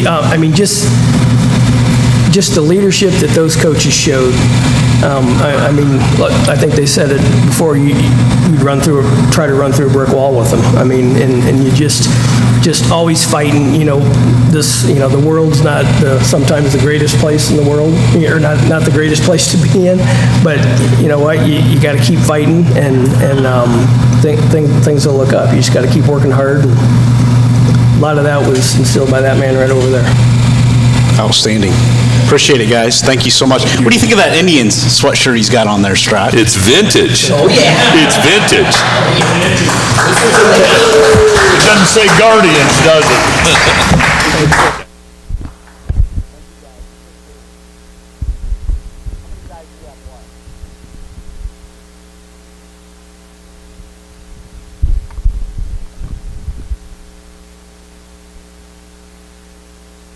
The Swanton Welding Company proudly supports our local student athletes and coaches. We're committed to being your local steel fabrication company in Northwest Ohio and building projects across the country. For job opportunities at the Swanton Welding Company, visit www.swantonweld.com or visit them at 407 Zider Way in Swanton. K. Kern Painting is a proud sponsor of Northwest Ohio Athletics. K. Kern Painting was formed in 1998 by Kinsey Kern in Toledo and now has a footprint in Toledo, Cleveland, and Michigan, and has road crews traveling throughout the United States. For a free estimate or job opportunities with K. Kern Painting, visit their website at kkernpainting.com or call 419-351-1250 or stop by their Toledo location at 211 North Reynolds Road. Welcome back to our Week 6 KK Collision Football Show, finishing up our Ayersville's 50-year reunion here tonight. We got some 90s guys, 2000s, if my memory serves right. 03. Adam Fritz, Rafael Manriquez, Matt Ripke, Adam Baker, Ryan Shreve, Ryan Hagman. I'm seeing some of these faces for the first time since my days at Ayersville here, so testing my memory, Coach Strott. Yeah, it's good stuff. I remember a lot of those names. Coach Ripke, I want to start with you because when I think of Matt Ripke in modern times, I think all hoops. I think basketball. Talk about what it meant to be a member of the Ayersville football program for you and some of your best memories. For me, it's, watching these guys that have been up here, those were my, you talk about Danny Martin being your hero, that was my hero growing up too, and watching those guys play on Friday nights, and it was a phenomenal experience. And very thankful that my parents always took me to the game. I wasn't allowed to play on the games behind the stadium because if I didn't know the score at halftime and the final score, I didn't go the next week. So I had to pay attention to watch the games, and again, those guys were phenomenal to watch. It was fantastic. What year did you graduate, Coach? Graduated in 95. Class of 95. Rest of you, positions you played, years you played. So we get it right here. Yeah, my senior year was the 99 season, and I was a defensive end and a guard. My senior year was 03, so 02 season. I played with Adam as a freshman in 99. I was a running back and defensive back. I played Adam Baker. I played tackle, offense and defense, and my graduating year was 04.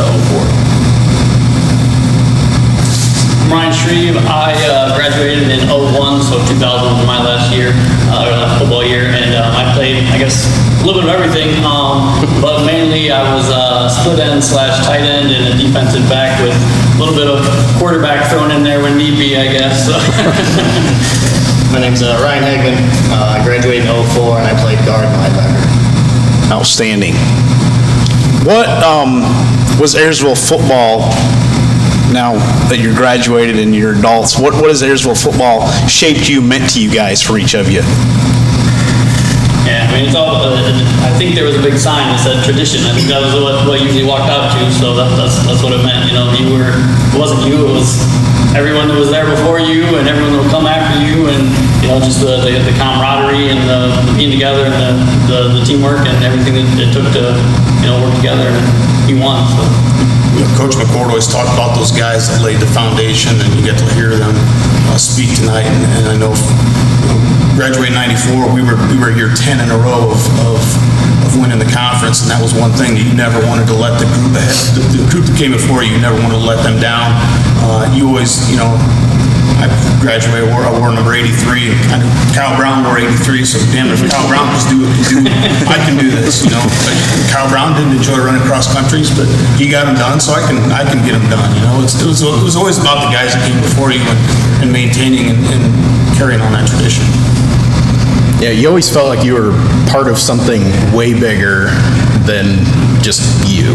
You know, you just felt like, God, this is a big deal. And it was a big deal, but it was just really cool to be a part of. Yeah, they go to that tradition side of things. One of my favorite things, when we would watch film Thursdays, we would watch a little opponent film. Every now and again, Coach would just get into the cabinet and pull out an old film. We were playing Edgerton that week or whoever, and he'd go, hey, we're going to watch 86. And he'd put in the tape and just let it run. And, you know, we would watch, and we would get to see all these guys that over the years, you know, and watch this game.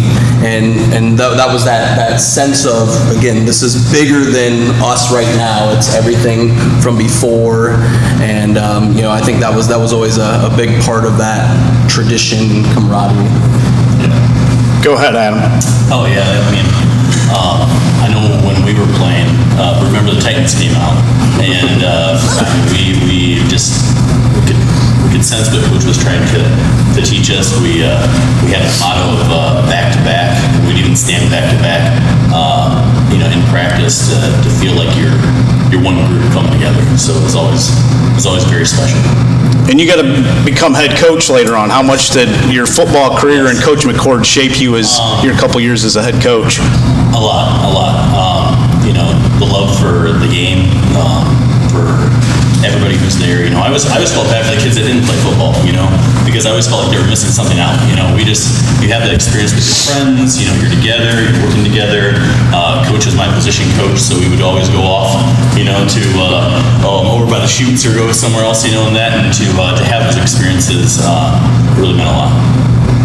You know, when I think of Ayersville football, to me, they're a top 10 program in this part of the state of Ohio as far as a model of consistency.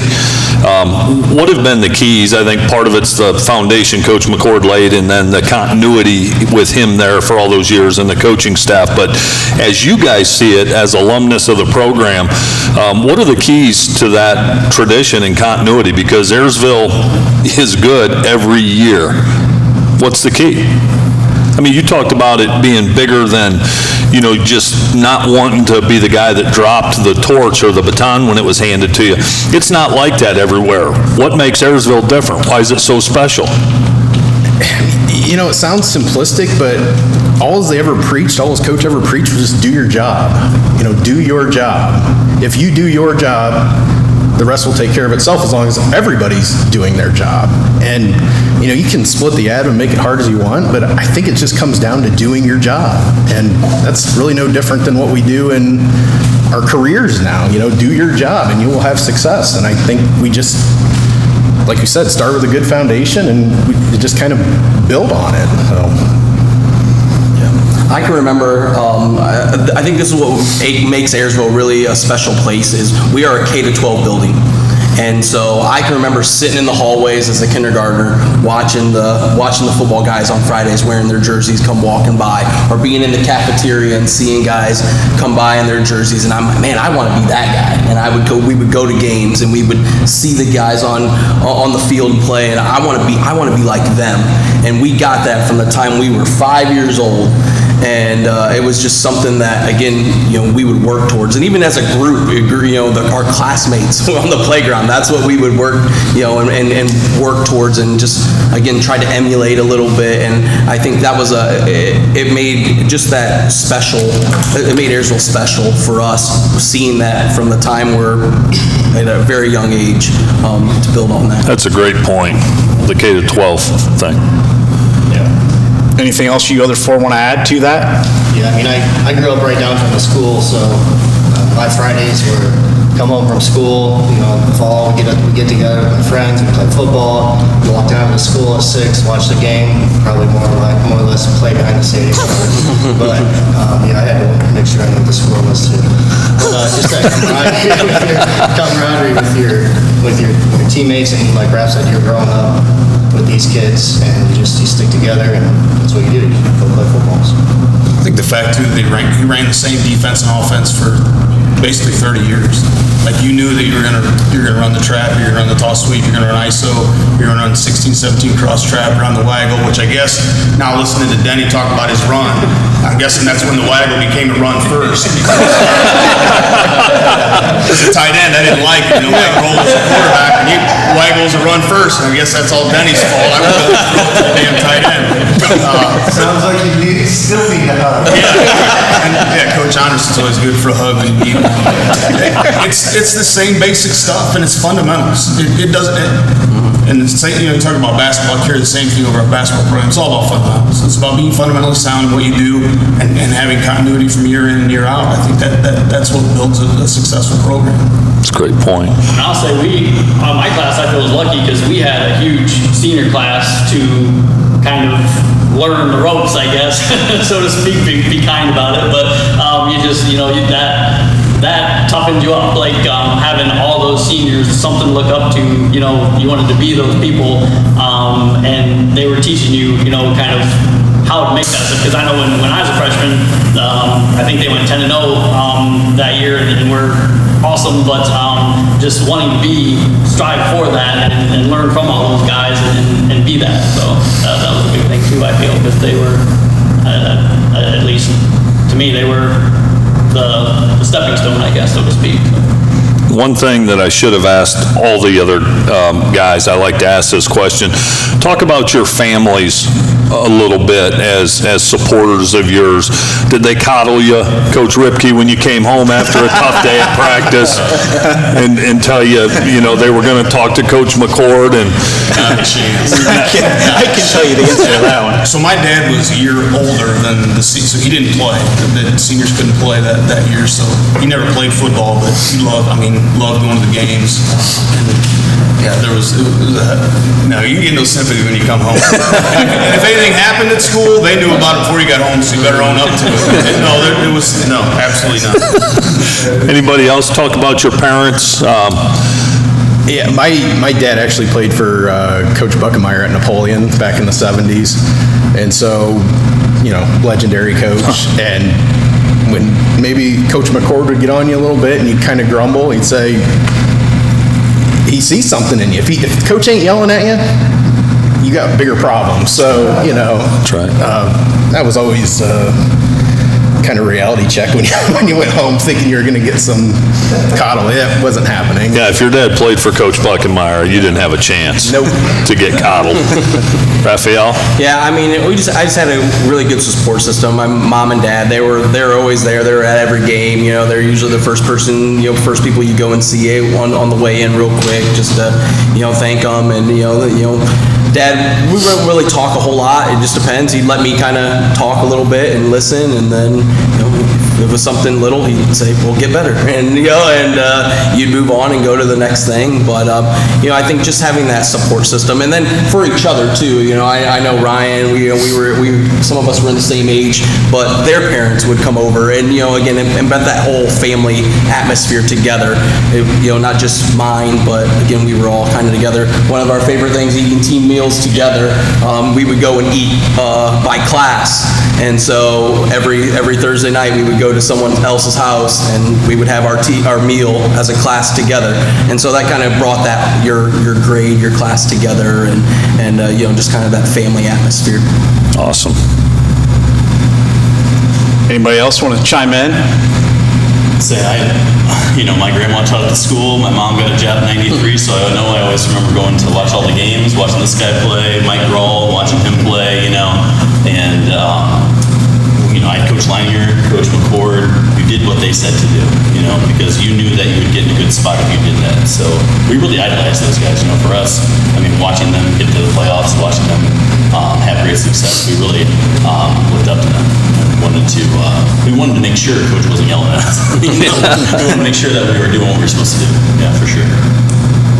Yeah, my dad he was actually a basketball coach, so if the coaches were on me, it was my fault. Like that's what it was. Like it's not something where he's going to go tell them how to do their job. It's my fault to do what they tell me to do. So that's how I grew up. So. Did you guys have a favorite coach on the staff? Was there a certain coach that you just kind of gravitated to that was maybe your favorite that you would admit? My senior year, we kind of had a transition in coaches. So Beef and Coach O, they kind of moved on, and then we got Coach Rodenberger to come in there and he might as well have been Coach O. I mean, he was kind of crazy. He is crazy. But yeah. Fight him in the hallway instead of on the field. That's right. You didn't have to worry about getting in a full Nelson or whatever. Yeah. Anybody else, coaches that stand out? So I had Coach Ripke as my 8th grade coach, and Coach Ripke beat us into the ground. I mean, it was one of those years, and it was good for us because it wasn't that way the year before. And Coach Ripke beat us in the ground. The whole, run 10 yards or whatever. And if you want to be good, I remember this in 8th grade. He said, if you want to be good, you'll run around that goalpost every time. It was 60 yards down there. And so sure enough, I'd run down the goalpost every time. And that wasn't because I did. And no, I know, and that's where it all comes from. And again, when we would get up, we would do that. But I was fortunate enough, we're going to go up to high school. I'm going, man, we're getting rid of Coach Ripke. This is going to be good. Coach Ripke moved right along with us, and I had Coach Ripke for the next 4 years. But no, I mean, it all goes back to his experiences as a player, and we respected Coach, and I had Coach, John came in as my senior year. John was one of my coaches as well, and so it was a lot of that tradition, a lot of former players, guys that you can kind of that were in your shoes as a player, and you respected them because they wanted what's best for you, and they were pushing you because they cared about you. And so we had a lot of good times, again, practice times and those types of things. Did Coach Ripke's face get as red as Beefy's hat on the football field as it did on the basketball court? Every now and again. So I told Coach Ripke this story a year or two ago. We're watching Ayersville play Eden in a basketball game, and I'm with my son's 10 now, and I said, hey, you see that coach for Eden? I said, he was my coach when I played football. And Anthony goes, why is his face so red? And I'm like, because he cares a lot. A lot. Because he cares a lot. And that's what we always think when we watch Coach Ripke coach still. We go, man, we've seen that face a bunch of times. We've seen that face. But I'll say this, I never get to where I am without that guy. I mean, he talked about Coach Bowles being a mentor to him. I remember when I started coaching, moving up to high school, and he said, if you're going to do this, you need to go back and get your teaching degree. So between him and my wife challenged me to go back and finish my degree and get my teaching degree, and then when I got my first job as an AD, the first piece of mail I signed in my office went to him, and I thanked him for being that support behind me and that mentor to me, because, and I know he's done that for countless guys that have been through this program, but it's phenomenal. Matt, to this day, and I never played for him, coached for him, to this day, Christmas morning, he has thousands of acquaintances. I get a text message from Coach McCord, Merry Christmas to you and your family. And I show my wife every time. I go, he's got a million other things going on. And it's unbelievable. So give me a couple things. We all know Coach McCord's character traits, but give me a couple things that make him really unique, Matt. Well, I mean, he cares. He cares so much, and he cares so much about other people's kids. I sometimes feel bad for John and his sisters because he devoted so much time to everybody else's kids, and how fortunate I was and my brother was and all these guys to have that kind of person. Organizationally, he taught me so many things that when I finally got my opportunity to be a head coach, man, there's a lot of things I do similar in the basketball realm that Coach McCord did with football as far as organizationally that, it drives me nuts now being an AD and some of these other head coaches and how they do things. I know there's more than one way to skin a cat, but how meticulous he was to details of everything, whether it be inventory, whether it be game planning, whether it be practice planning, I studied the things that he did, and it certainly left a lasting impact on me. Perfect. And the assistant coaches talked about, they let him coach as assistants, and that's one thing that I've tried to do too, is let your coaches coach, and don't micromanage. I mean, that's probably the biggest thing as a head coach that I got from him. Let your coaches coach, and I know, having been around some different programs, and I helped out with some different programs since then, that's not always the case. And it can be a difficult situation for guys, but like I said, what he did for me, and there's no way I'm where I'm at right now without him. Perfect. Outstanding stuff. I got one more thing for you guys. Baddest dude that you didn't want to go up against in practice during your days. Boy. And you can say yourself. Yeah, you can say yourself. I would say my sophomore year, I mean, that was the 10-0 year. I mean, they had some scary guys on that offensive and defensive line. I mean, you could probably name Trevor Waldron. I mean, you see him at a volleyball games, his daughter, he still scares me. That's because he wears no sleeves. He wears no sleeves, he's got the tattoo, yeah. Makes me nervous. Fritz has had some good lines tonight. Yeah. He's been good. He's been good. These guys talked about like your senior hit, your senior hit day, going in there with your arm up and getting drilled. Usually, I was fortunate enough my sophomore year, Ryan's senior year, to get picked twice by the two running backs that were in the group with me, Jared Ensign and Brett Morris.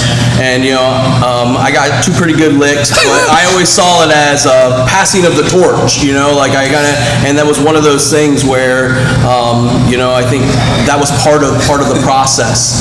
And they probably won't say it that way, but it was a good time to get a good lick on me. Yeah, you always make sure you had your rib pads on those days. So. He was always running too fast. The only time you got to slow down. Matt, who was the baddest dude in your era? Rob's brother, Chad. He was an absolute nut. Absolute freaking nut. I'm telling you what, man, he was crazy. Just keep your distance. Yeah. Glad he's on our team. I will say, when I was much littler, that is the one thing I remember from watching Ayersville football. I remember Chad hit someone, and it was so loud. I literally was like in awe. It was like helmet to helmet in the middle of the field. They just smashed, and I was like, whoa! It was impressive. Yeah, I think I'd have to reiterate Brett and Jared, because that was my freshman year, and I was coming in at like 150 pounds, playing scout linebacker against these guys that are 210, just big kids. I'm like, man, I can't wait till I get that big. And I maybe gained 10 more pounds. Baddest dude. Yes, dude, I was trying to think about that. One of the Waldron brothers was a senior when I was a freshman, and I know a lot of times I had to block against him. He was very similar. Tyson. Tyson, very similar, yeah, and still a big dude. He spent a few hours in the weight room. Yeah. Good stuff. Thank you guys so much. Thank everybody for stopping out tonight. Coach McCord, thank you. It's been an honor. Thank you. Thank you. Thank you.